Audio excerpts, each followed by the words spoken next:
Yo, what is up, everybody? Ceresco back again with story number 2 from the tale World's Deadly Short Stories to Chill You, written by Katie Moore 13. Remember to check out the links in the description, show love to the author, like, comment, and subscribe. Story 2, Don't Go into St. John's. Don't go into St. John's. Every resident of little old-fashioned Redwater, Michigan knows this phrase. They all know St. John's.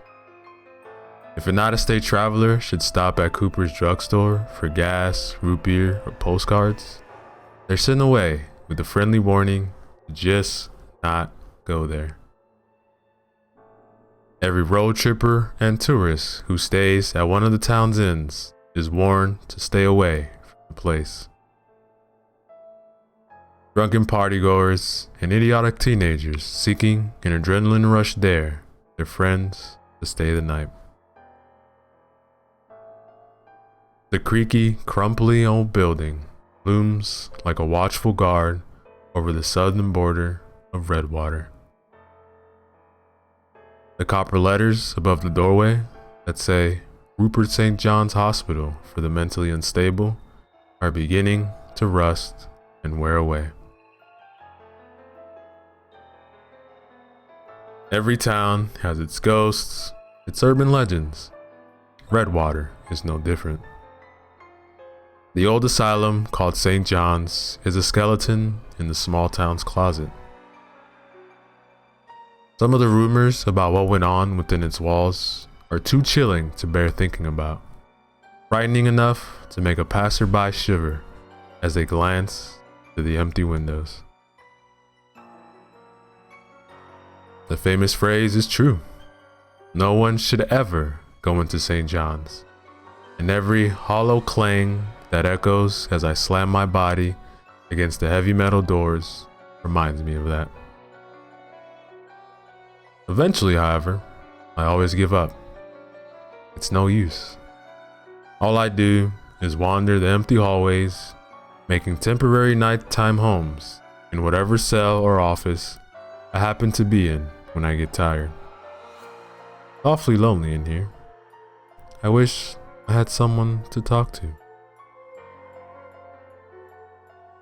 As if that weren't bad enough, I'm convinced St. John's is haunted. Go ahead and laugh. Call me a loon, call me crazy, call me whatever. But I can't deny the things that happen in here. Voices carry up and down the hallways. The doors and windows find their way open in the night. Figures walk through the rooms, moving things around, mumbling.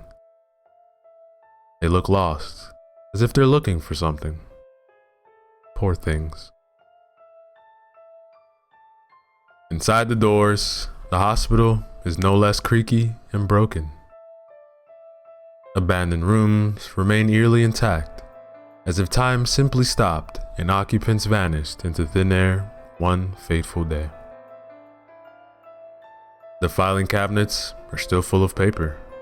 Carts and trays of medical equipment, sharp and rusty things I'm afraid to touch, sit in seemingly arbitrary places throughout the floors. This is my home now. I think as I run my finger idly along a dusty windowsill. This is my life. Why won't somebody just come and let me out? Every time I try to wander out the open doors, they slam in my face. The ghosts, I'm sure. Well, I know my friends will never come for me. Those traitors abandoned me here. It's just one night. Well, one night became 1 week, became 1 month, became 1 year.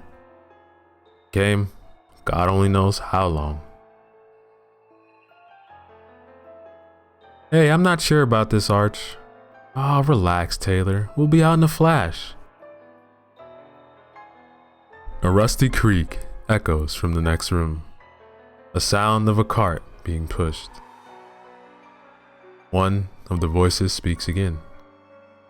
These abandoned buildings are so creepy. You look into one of these rooms and it's like the rapture happened or something. I groan, picking myself up from the floor with the rustle of papers.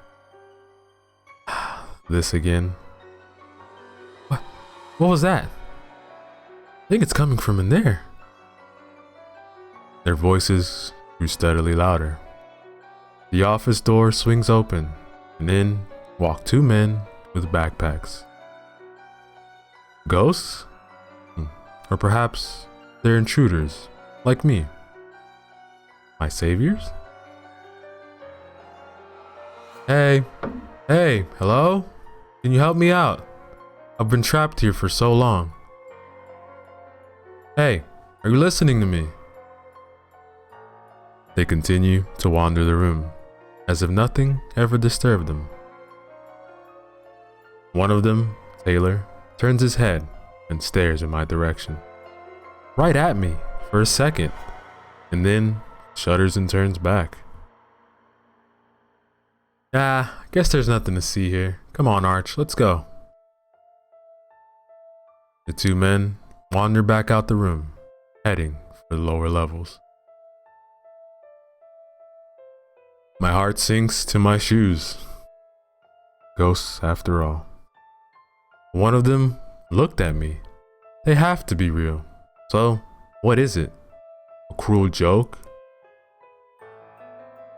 Desperate and a bit angry, I chased the men down the hall, down the stairwell, shouting at the top of my voice. They stop only once, to glance at each other and whisper, "Did you hear that?" "Man, look at this," one of them mutters. "Off the charts."